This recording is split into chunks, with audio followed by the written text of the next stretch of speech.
Hey guys, what is going on? Payton here as always, and welcome back to another episode of my Manchester United career on FIFA 14. And the cold that I had in my previous videos and over the past week has finally left my system, for now though, and I hope it doesn't come back anytime soon. It shouldn't, and that's why there hasn't been many FIFA videos recently, guys, and I can only apologise for that. But that's behind me now. It's time to focus on producing more FIFA content for you guys here on YouTube, and we are kicking things off in this video in the Premier League against QPR to be played at Old Trafford. Now, if you guys have been watching my previous videos for the start of this second season here on FIFA 14, it has been a phenomenal start for this United side. We haven't even lost a game, touch wood. It's been amazing. It's probably been one of my best starts to a season that I've had, not only on FIFA 14 but on FIFA 13 as well. I didn't have the best of starts to a season there either. And take a look at this for an overhead kick from Nani, making it 1-0 to Manchester United against QPR 12 minutes into the game, and it looked like Manchester United were going to continue their winning ways.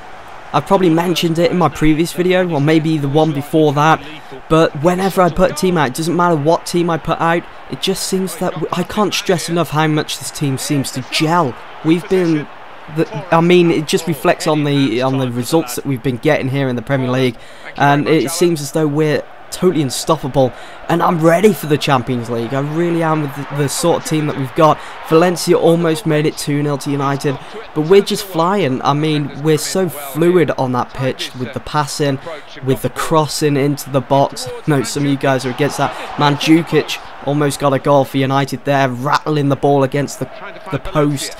But at the moment, this Man United side are looking like an unstoppable force. No one can put an end to it. And I mean, we've got some big fixtures coming up, but that's in the middle of the season. That's in December, January, when we're playing the likes of Chelsea, City. They all seem to be bunched together, those fixtures against those teams. So I suppose you could say we've had kind of a lucky start to this season, having to play the likes of newly promoted QPR, which you're watching now. Vidal made it 3-0 in this game, 57th minute, and some will say, and it's totally true what they say, that it's these type of fixtures against the smaller teams that you want to be winning if you want to be lifting that trophy come the end of the season. And at the moment, this Man United side, we're doing just that. We're picking up those 3 points. And just take a look at that. Rooney getting on the score sheet for the second time against QPR, making it 4-0 to United. We're just flying at the moment, and I'm really enjoying actually playing with this team. Last season it was a bit of a drag, but this season we're just going for it, going hell for leather. And yes, it was another cross into the box, but that's just the way I play. But as I've said, I am trying to change it, as you will see later on in this video, as well as a squad report. I know you guys have been asking for it. There's going to be a squad report inside this video, so do stay tuned. But there we go, final score at Old Trafford, 4-0 to United against QPR, and it was just such a huge confidence boost to then go into the next fixture where we was playing away from home in the Champions League against Feyenoord. But we've got that momentum going now in the Champions League after we beat, say, Etienne at Old Trafford 2-0. Nice comfortable win, and I was hoping for the same kind of result, the same performance in this game against Feyenoord, but it was always going to be a tough test actually playing this team away from home. And there's my starting 11, sticking with that 4-2-3-1 formation, of course. And we had the likes of De Gea, Phil Jones, Garay starting this one as well, Vidal, Young, and also Mandzukic. I thought maybe let's go for the partnership of Kagawa and Mandzukic. Let's see what happens there. Let's see if he can produce anything. Had a shot on goal. Yeah, it was on target and it was easy for the goalkeeper, but it was all about grinding down this team. That's what you want to do when you go and play away from home against a team like Feyenoord. They can be difficult when they want to be. And again, Vidal going for a shot. I thought that was going in top corner for a split second when playing this game, but it just went wide and it went out for a goal kick. Feyenoord, though, they had their defence barriers up big time in this game, and I was kind of surprised seeing that they're playing at home in front of the home fans. Why wouldn't they want to just go for it, see what type of result they'd be able to get against a big team like Manchester United? But it was my job to break them down eventually and break through, and it was only really a matter of time before a goal did come. But as I said at the start of this game against Feyenoord, it was always going to be a tough test playing away from home. And everything we tried, it just didn't seem to work out. I mean, Baines had a great opportunity there with his best foot as well, trying to put that one past the goalkeeper. But he was just on top of his game for this one. And it may sound odd to some of you guys, but Feyenoord kind of remind me of Stoke in the Premier League. I mean, whenever I've played them, it's always been a tricky test. We've always found it hard to try and get a good result against them. And that's what Feyenoord were doing in this one, and I was kind of disappointed that there wasn't even a goal scored in this one, even for Feyenoord. And it ended a ballless 0-0 draw. We picked up a point. At least we didn't drop all 3 points, I suppose, at the end of the day. And here are the final scores of that evening in the Champions League. Schalke and St Etienne drew as well. They both picked up a point in that game. 2-2 was the final score. But Schalke probably going to prove to be the biggest test in the group stage for my United side.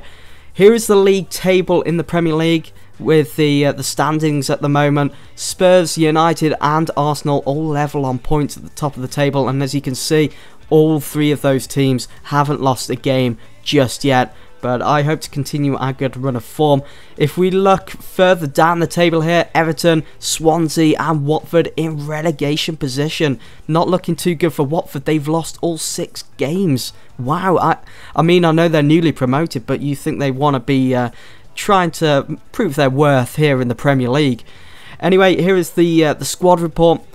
What can I say? I'm really impressed with pretty much every player that I've started this season. I know the likes of Evra and Lindegaard don't get that much first team football, but if I start them in a small cup fixture, they always put in a good performance.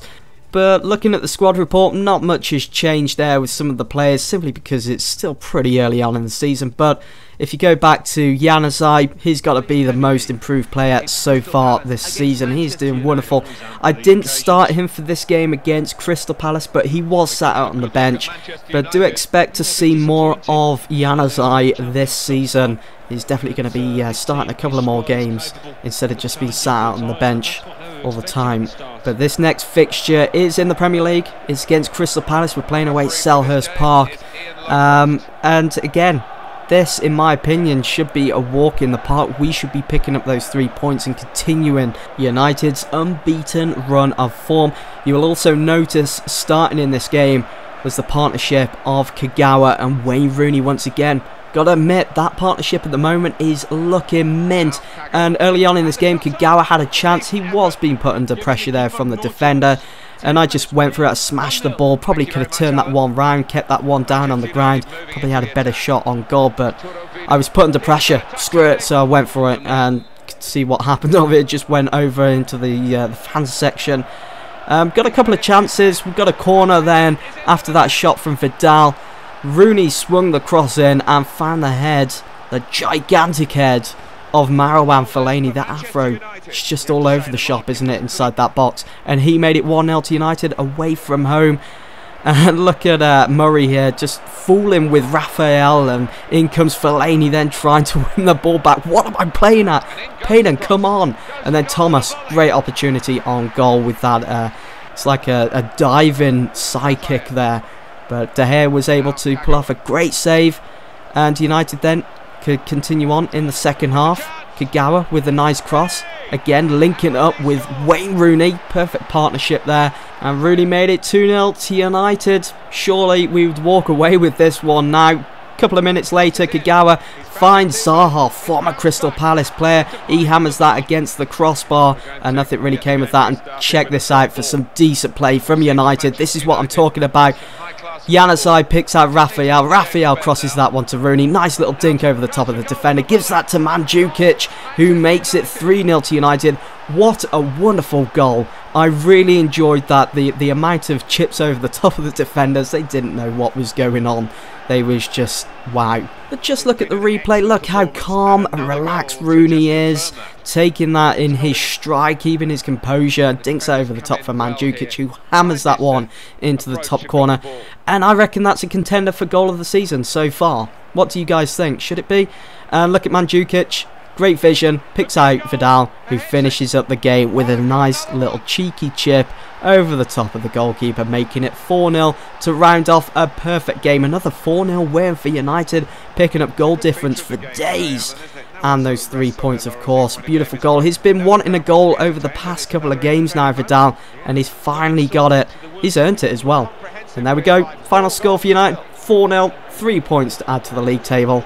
And that I think will round off this video just nicely. But before you do go, take a look at this news article. Apparently Manchester United's new hero is the guy that moved to Old Trafford in the summer from Bayern Munich for the sum of £90 million, Mario Mandzukic. What do you guys think? Is Mario Manchester United's new hero? Let me know in the comments section below. But anyway guys, that is the end of this video. Unfortunately, I do hope that you've all enjoyed. Do stay tuned for more. If you haven't done already, hit that subscribe button, smash the like button.